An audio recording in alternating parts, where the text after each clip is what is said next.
तो चले guys eternal guard के नेक्स्ट एपिसोड की शुरुआत करते हैं। जैसा कि पिछले एपिसोड में हमने देखा, चैनर अपनी स्वॉर्ड टेक्निक का इस्तेमाल करता है और अपनी स्वॉर्ड टेक्निक की मदद से फेंग जेलिन पर अटैक करता है, जिसके बाद फेंग जेलिन के ऊपर एक बहुत बड़ी लहर आ जाती है और ये पानी की लहर फेंग जेलिन को डुबा देती है, जिसकी वजह से फेंग जेलिन को सांस नहीं आती और उसे काफी ज्यादा तकलीफ होती है। कुछ समय बाद जब स्टेज से पानी खत्म होता है तो चैनर फेंग जेलिन के पास जाता है और उसे बताता है, फेंग जेलिन तुम हार चुके हो। जैसा कि मैंने कहा था, मैं तुम्हें नहीं मारूंगा, मैं सिर्फ तुमसे लड़कर अपने फोर्थ ब्रदर का बदला लेना चाहता था। चैनर की जीत सभी डिसिपल्स को काफी ज्यादा हैरान कर देती है। एल्डर एली चैनर को देखकर काफी ज्यादा घबरा रहा होता है और वो गुस्से से लाल हो चुके होते हैं। एल्डर एली अपने मन के अंदर कहते हैं, आखिर चैनर 1 महीने के अंदर ये सब कैसे कर सकता है, उसकी प्रोग्रेस इतनी ज्यादा तेज कैसे हो सकती है। अगर चैनर ऐसे ही डेवलप होता रहा तो वो आगे जाकर सिक्योर कमांडरी के लिए काफी बड़ा खतरा बन जाएगा। दूसरी ओर चैनर, जो कि फेंग जेलिन के सामने खड़ा होता है और वो उसे कहता है, अगर मैं तुम्हारे दोनों हाथ पैर तोड़ दूं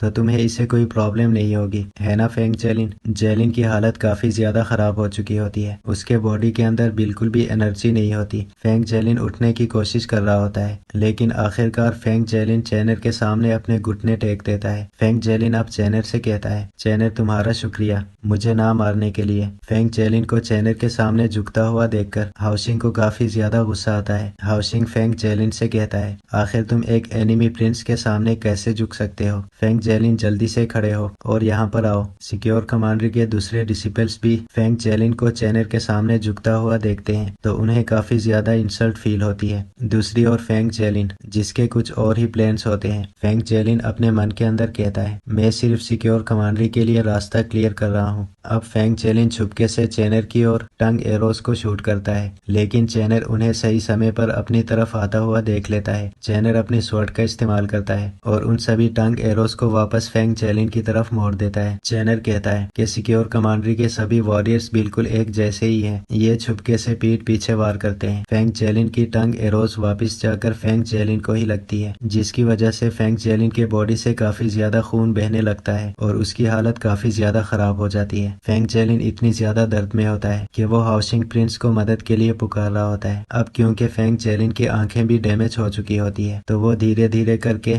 स्टेज के बाहर जाने लगता है जहाँ पर कांटे होते हैं। फेंग जेलिन को इस चीज का एहसास नहीं होता कि वो मौत के कितने ज्यादा करीब है। वो अभी भी हाउसिंग से मदद मांग रहा होता है। अब तभी अचानक से फेंग जेलिन उन कांटों के ऊपर गिर जाता है, जिसकी वजह से उसकी मौत हो जाती है। ये देखकर सिक्योर कमांडरी के सभी लोग काफी ज्यादा शॉक्ड हो जाते हैं और उन्हें बहुत बड़ा सदमा लगता है। चैनर भी ये देखकर थोड़ा शॉक्ड हो जाते हैं क्योंकि उसने इस चीज की उम्मीद बिल्कुल भी नहीं की होती। फेंग जेलिन की मौत के बाद चैनर खुद से कहता है, मैं फेंग जेलिन को मारना नहीं चाहता था, मैं सिर्फ उसे सबक सिखाना चाहता था। बॉडी में लगी हुई चोटें रेस्ट के साथ ठीक हो जाती हैं, लेकिन आखिरकार ये फेंग जेलिन की किस्मत थी। फेंग जेलिन के मरने के बाद एक डिसिपल जो कि इस बैटल को देख रही होती है वो कहती है, हालांकि फेंग जेलिन काफी ज्यादा घमंडी और दूसरों को तंग करने वाला डिसिपल था, लेकिन वो मरना डिजर्व नहीं करता था। आखिर चैनर अपने ओपोनेंट को हरा पाया, इसलिए वो इस साल का नंबर 1 फ्रेशमैन बनना डिजर्व करता है। चैनर की जीत के बाद शिंगलिंग यांगजेन से कहती है, मैंने कहा था वो जीत जाएगा। सिस्टर चैन, अब आपको चैनर को जाने देना होगा और अपनी बात पर कायम रहना होगा। शिंगलिंग की बात सुनकर यांगजेन अपना मुंह बना लेती है, जिसके बाद वो अपने मन के अंदर कहती है, चैनर आखिर तुम किस तरह के आदमी हो, मुझे मानना पड़ेगा, तुमने सक्सेसफुली मेरी क्यूरोसिटी को बाहर ला चुके हो। चैनर के जीत के बाद योनवो कमांडरी के सभी डिसिपल्स काफी ज्यादा खुश होते हैं और वो उसके नारे लगाने लगते हैं और सभी लोग उसकी तारीफ भी करते हैं और ये भी कहते हैं कि आज के बाद योनवो कमांडरी के स्टूडेंट्स को कोई भी बोली करने की हिम्मत नहीं करेगा। चैनर की जीत के बाद शैंगफिंग उसके पास जाता है और उसे कहता है, 9 प्रिंस, फेंग जेलिन की मौत जो थी वो उसकी खुद की गलती की वजह से हुई है, इसलिए उसका आपसे कोई लेना देना नहीं है और आपको इसके बारे में चिंता करने की जरूरत नहीं है। शैंगफिंग की बात सुनकर जी क्वीन कहती है, फेंग जेलिन ने बहुत से गलत चीजें करी है और इसलिए वो मौत को डिजर्व करता था। 9 प्रिंस तो सिर्फ इंसाफ का ही साथ दे रहे थे, इसलिए उन्हें दोषी फील करने की क्या जरूरत है। चैनर अपने साथियों की बात सुनकर कहता है, अब क्योंकि फेंग जेलिन मर चुका है तो ये मैटर खत्म हो चुका। चैनर की बात सुनकर हाउसिंग को काफी ज्यादा गुस्सा आता है और वो अपने साथियों से कहता है, फेंग जेलिन एक ट्रेश था, वो चैनर को नहीं मार पाया, मैं चैनर को ऐसे ही नहीं जाने दे सकता। अब हाउसिंग अपने एक साथी से कहता है, किंग को एक लेटर लिखो और उन्हें इस चीज के बारे में इन्फॉर्म करो और उन्हें ये भी कहो कि वो एक एसेसियन को हाई प्राइस पर अंडरवर्ल्ड से हायर करें और चैनर को मरवा दें। इस फाइट फाइट के कुछ दिनों बाद डीन चैनर को उनसे मिलने के लिए बुलाते हैं। चैनर डीन से मिलने के लिए जाते हैं। डीन चैनर से मिलकर उसे कहते हैं, चैनर क्या तुम्हें पता है कि मैंने तुम्हें यहाँ पर क्यों बुलाया है? चैनर बताता है कि उसे इस चीज के बारे में कोई आइडिया नहीं है। डीन चैनर की तरफ मुड़ते हैं और उसे कहते हैं, हर साल का जो नंबर 1 फ्रेशमैन होता है उसे वाइस डीन डायरेक्टली अपने स्टूडेंट के तौर पर एक्सेप्ट कर लेते हैं और मैं भी पर्सनली उस स्टूडेंट्स को एक्सेप्ट करता हूँ जिसका टैलेंट आउटस्टैंडिंग होता है। मार्शल आर्ट टावर में तुम्हारी परफॉर्मेंस सच में काफी ज्यादा आउटस्टैंडिंग थी। तुम 3rd लेवल का ब्रेक थ्रो कर पाए और तुमने लुओशु को भी हरा दिया। और इसी के साथ हमारा ये वाला एपिसोड खत्म हो जाती है। अगर वीडियो पसंद आए तो प्लीज चैनल को सब्सक्राइब करें और वीडियो को लाइक और शेयर करें। अब मिलते हैं नेक्स्ट वीडियो के साथ, तब तक अपना ख्याल रखिएगा।